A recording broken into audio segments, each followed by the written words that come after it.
偷影下佢先。隻鵝喺度孵緊蛋啊！見到呢啲鵝媽媽孵蛋咧，千祈唔好行埋去啊，因為佢哋好惡㗎。母性大發，要保護自己啲細路啊嘛，所以話思想自有媽媽好啊嘛，係咪？歌都有得唱啦。就嚟母親節咯喎，大家諗好點樣同你媽咪慶祝未啊？我自己就未諗，可能或者買啲點心啦，係咯，都係食下點心，因為冇得出去飲茶。哇！呢場雨都落咗好耐咯喎，呢幾日好似過去呢個禮拜都喺度落雨喎，冇停過喎。今日咧見落雨濕濕咁啊，不如買啲熱湯食下越南粉啊！就係呢間火泰北，我都未食過啦，唔知大家有冇食過呢？我自己就去開南嘅，我仲係去烈治文山，即係 Leslie 16街嗰間。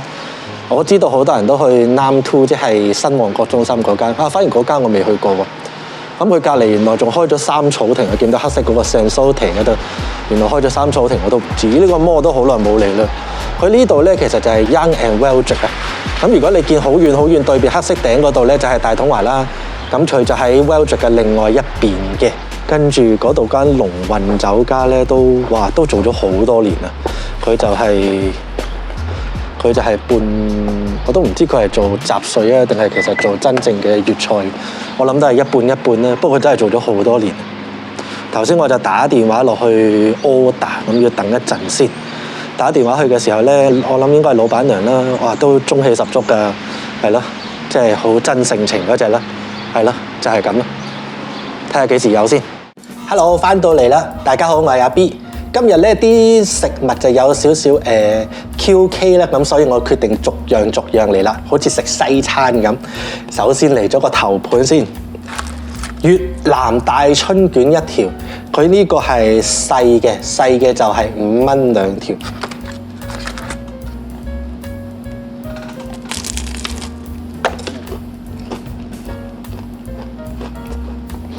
點解我用筷子食嘅？唔係應該用手嘅咩？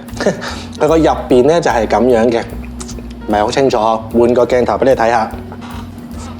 咁佢都係有粉絲啊，有啲豬肉啊、蘿蔔絲啊，所以其實個餡係一樣，只不過個皮咧佢用翻普通嘅春卷皮。咁其實我中意呢啲皮多過黃色嗰啲。黃色嗰啲咧有陣時我覺得佢哋炸得過咗火候咧，反而仲硬咗。但係呢一啲春卷皮咧，我都擺咗上20分鐘㗎啦，其實由攞翻到嚟已經20分鐘啦，你聽到都仲係 crock 聲，所以不錯。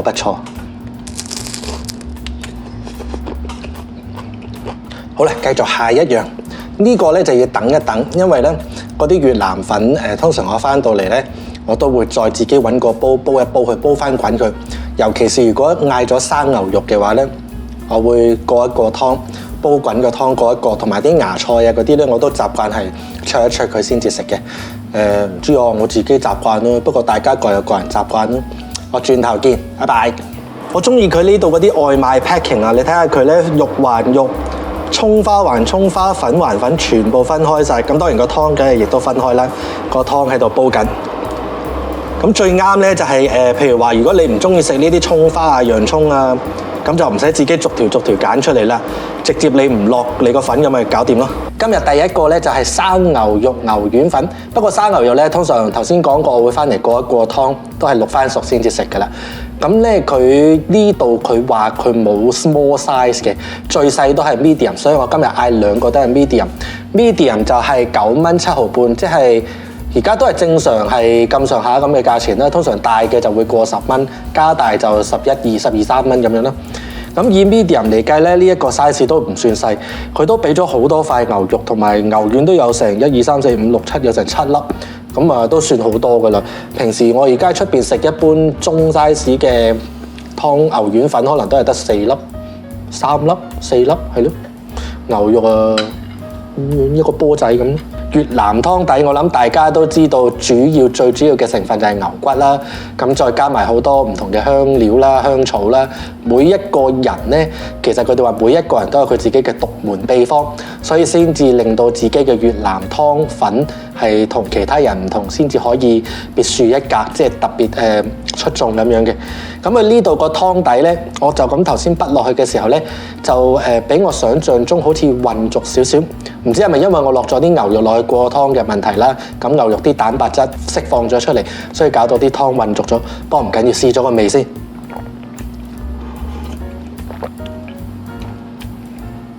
牛骨味係真係非常之香濃。咁香料味咧，香草味我就唔係食到太多，不過佢個牛骨味就真係好香濃，即係唔係嗰啲落牛精粉嗰啲，因為唔同噶嘛，你食落去一個係天然嘅，一個係假嘅，咁你一食就食得出噶啦，係咪嗰啲？咁粉就正常用乾粉、幼粉啦，粉咧就冇烚過籠，所以都仲係煙韌嘅。牛丸。爽口彈牙，試埋個牛肉啦。牛肉就唔係肥牛嚟嘅，不過正常嘅，即係都嫩滑嘅，食得過嘅。跟住到下一碗啊，我又要去煮一煮先。跟住落嚟咧，就係到我自己嗰碗啦，就係脆牛腩。脆牛腩咧，其實即係一啲大筋嘅部位咧，個 size 好似有天淵之別咁啊！我冇呃你㗎，大家都係 medium 嚟嘅啫，但係我呢碗咧係滿到寫晒。咁其實其中一個原因就係我落晒佢嗰啲香菜啊、薄荷葉啊、九層塔啊，咁同埋芽菜我都落咗好多啦。第二就係佢呢一個脆牛腩真係俾好多份量咯。我頭先數埋，即係每一塊都係咁上下大細嘅，有大概10零塊咁上下，即係勁多喎係。咁跟住個湯咧，我又要再修正一下啦。係頭先我自己過牛肉過到啲湯混濁咗，其實佢個湯底係幾清嘅。咁我呢個我冇過任何嘢啦，就咁倒落去煲滾咧係清嘅。試下個脆牛腩先，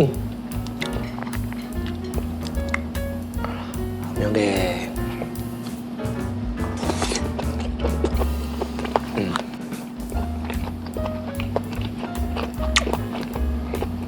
個脆牛腩係超好食啊！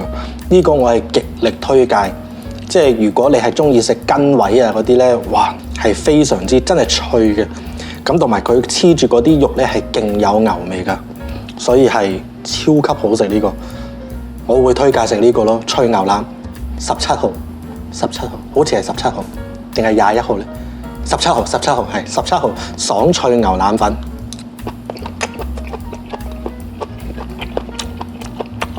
食越南粉嘅另外一個精髓咧，就係呢啲香菜。我曾經有個東南亞同事，其實都係同一個啦，即係上次話煎木薯餅俾我食嗰個咧，佢講過其實你喺越南，如果真係喺東南亞越南嗰邊食越南粉咧，主要咧其實佢哋係食香菜為主。咁當然粉同湯都會有，但係咧如果你相比起我哋北美嘅嗰個對比嗰個份量咧，佢哋嗰邊咧係香菜會多過你嘅粉同埋料嘅。同埋咧，你呢啲香菜係增添咗嗰個口感啊嘛，即係你粉又腍，肉又係算係腍，咁你變咗你加一啲爽脆嘅嘢夾起上嚟一齊食咧，啲層次又豐富好多嘅。咁佢呢度嗰啲粉咧，我覺得係食得過嘅，價錢係正常咯，同人一般嘅價錢差唔多啦，冇貴過人，亦都冇平過人，但係份量咧佢就真係唔細嘅。咁另外就係佢湯底咧係真材實料煲嘅，咁你就會食到晒一啲天然嘅食材，就唔係一啲調味搭救咁樣嘅。咁仲有另外一樣嘢就係佢嗰度泊車位係超多啦，所以就唔使擔心揾唔到位泊車。咁而家就淨係得外賣啦。咁如果你哋真係去試而見到嗰隻媽媽我仲喺度孵緊蛋嘅咧，千祈唔好行埋去啊！知唔知啊？佢啄你噶。咁好啦，我喺呢度咧就預祝各位母親一個母親節快樂，身體健康最緊要。多謝晒大家收睇今次條片，我哋下次再見啦。咁如果係中意嘅話咧，就記住訂閱、讚好、留言同埋分享咯。拜拜。